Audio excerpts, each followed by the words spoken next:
You saw previously, in the series of videos on Christian eschatology, 200 years ago, the American Protestant evangelical church was intentionally infiltrated and seeded with a subversive virus theology intended to nullify theological resistance to the restoration of the Holy Roman Empire under the papacy. Also affectionately called the New World Order by pandering politicians, or historically, what had been known as Hitler's Third Reich. You saw in the series on terrorism, Islam was also infiltrated, and seeded with a similar corruption of its theology utilizing kamikaze suicide bombing developed by the Jesuits during World War II.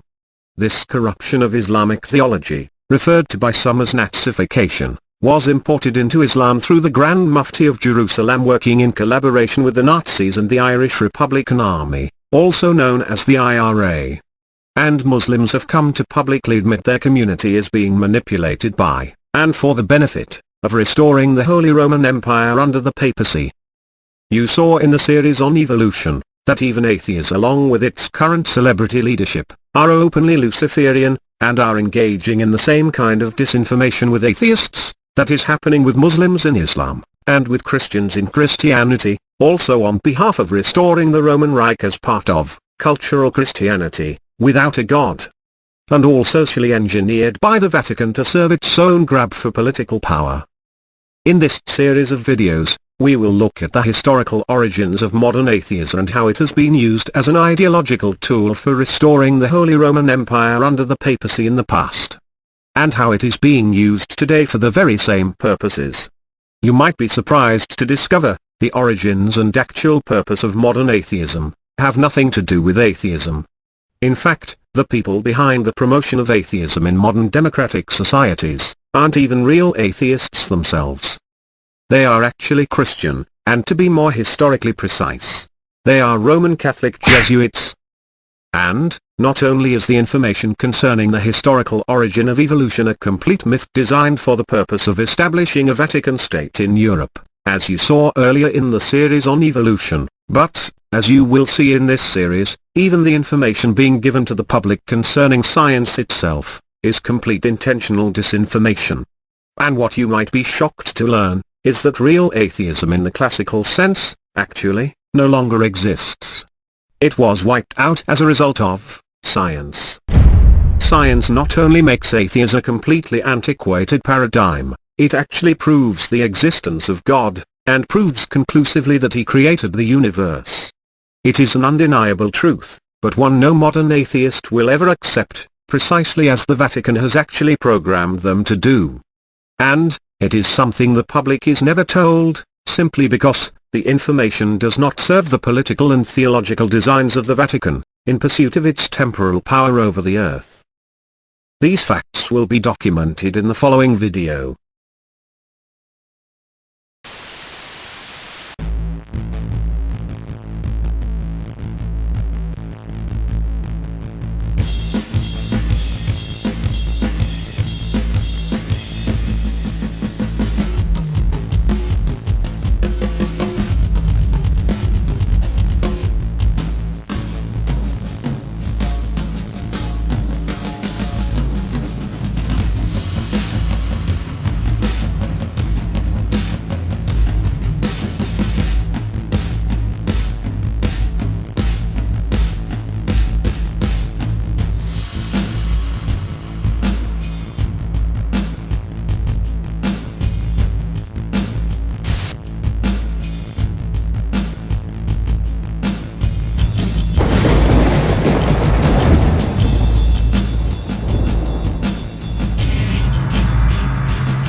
understand anything about the Vatican and its role in both past and present society, one has to understand the history of its ideology.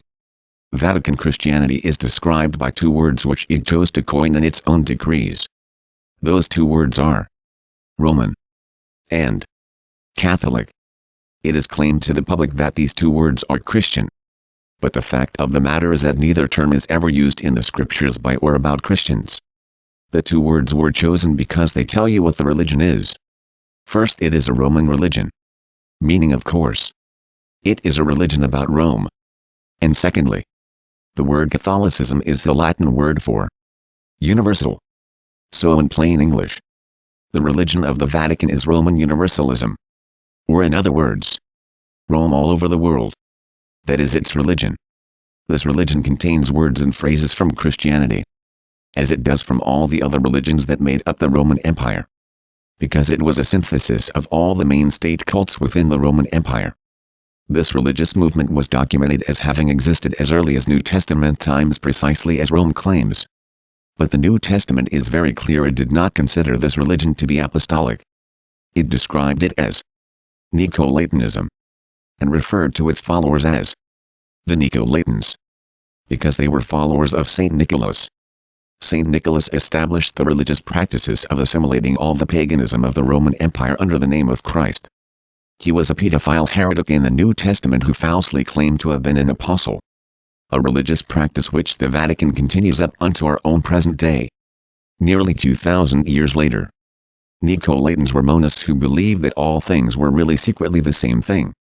Thus Christ and Antichrist were secretly the same thing. God and Satan were secretly the same thing. Good and evil were the same thing. The bride of Christ and the whore of Babylon were secretly the same thing, etc. And they also believed that truth and deception were the same thing. Everything was to be measured by how it affected acquisition of power by the Roman Catholic Pope. In fact, early Roman Catholic leaders, called Latin Fathers by the Vatican, went so far as to refer to deception not as a sin, but a good management skill. And Ignatius Loyola, the infamous counter-Reformationist Luciferian Catholic saint, responsible for the murder of millions, went so far as to actually teach self-deception in servitude to the Vatican as a, quote, spiritual exercise. This explains why it was natural to find the papacy always playing both sides of any conflict, until it was clear what was going to dominate, and then sacrifice the losing side by distancing itself from them. This policy of playing both sides of conflict has resulted in the deaths of countless Roman Catholic priests, who were sacrificed and forsaken by the very thing they thought they were working for. Afterwards, Rome simply rewrote its own histories of the events using the good management skill of deception, deleting their relationships to the side that lost, and publicizing their relationships with the side that won, to gain public favor and avoid any blame. You saw how these very policies were used by the Jesuit Superior General Jorge Bergoglio to manage the Nazi coup in Argentina, where his very same Jesuit priests were actually also being used to spread communism. When it finally became clear the Vatican's Nazis in Argentina were going to dominate, the Vatican's communist branch of Jesuit priests were exterminated, some by the same Jesuit order they were working for. After the Vatican's Nazi regime in Argentina fell to calls for a return to democratic government, the Vatican's communist priests were then praised as martyrs and used to vindicate the Roman Catholic Church. And the Vatican's Nazi priests conducting its very own inquisitions were simply distanced and disowned, even though to this very day, their priesthoods as ghoulish sadistic inquisition murders and torturers was never revoked. And you saw how John Loftus mentioned that the US government itself was being used to enforce public censorship of any information about the role of the Vatican in the Nazi Third Reich, using the occult monistic principle of Nicolaitanism. Rome has been found consistently on both sides of history, until it was clear one side was going to win and the other side was going to lose. And then the purgings of priests and their Catholic parishioners on the losing side would begin. Thus when you discuss these numerous epochs of history with a Roman Catholic, or even some counter-Reformation Protestant apologists, they will always cite only one side of the story, and simply delete or discredit the other, using the existence of opposites as proof they could not have coexisted. But in fact, they did. And nowhere is this technique found more illustrated than in the events of Rome's last attempt at restoring its old New World Order under Hitler and Stalin. Yes, Stalin. Historians have focused much attention over Hitler's working relationship with the Vatican in World War II. And they have focused much attention on researching the relationship between communism and the Vatican, tracing its ties all the way back to the Jesuit Indian reductions in Latin America, where Jesuits put into actual practice communist economics and social management, including its horrific use of inquisitions and genocides. And while it has become fairly common knowledge that Hitler's work to restore the Roman Reich, initially with the Roman papacy as its head, was intrinsically connected to Vatican politics, Vatican support and the Pope, nothing is ever said about the Vatican's relationship to Stalin's atheism, because it is promoted publicly that Stalin and Hitler were enemies, and the Vatican feared communism, and sought to help Hitler defeat it. This is the common explanation given to the public. But the truth is quite different. The Vatican did not fear communism or its atheism at all. In fact, the Vatican was actually behind it. And the proof of this fact can be seen in the very well suppressed early beginnings of World War II, when Hitler and Stalin were not enemies at all. In fact, they were allies, seeking to re-establish a new Holy Roman Empire with Hitler's Nazism being its western half, and Stalin's communism being its eastern half, neither granting religious freedom to the people of Europe, both enforcing the Theodosius Codex, and both executing the Vatican's inquisitions exterminating millions, and both doing so not as enemies, but allies. The alliance between Hitler and Stalin is modern-day suppressed history. And the reason it is suppressed is that it exposes the indirect relationship the Vatican had with atheism, using both the left hand of state atheism and the right hand of state Nazism to accomplish the same purpose of restoring its Holy Roman Empire. Or, what Protestant scholars before the Counter-Reformation infiltration used to call the kingdom of the Antichrist. What did the order want to accomplish in the Bolshevik Revolution? You create opposing forces which you place in conflict. Out of conflict, you've got profit, you've got political power, and you can direct history. And if you look at the writings, for example, of the Trilateral Commission,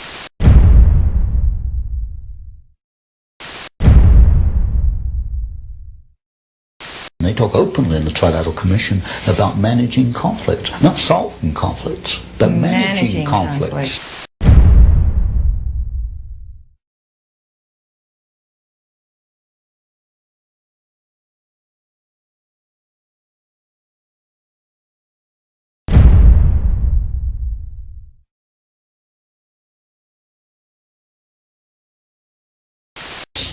Conflict management, that's the cry. So they got the profit, the power, and the management. Mm-hmm. Where did they want to steer history through the Bolshevik Revolution? They wanted to set up, and they did, two opposing forces. Out of that came World War II.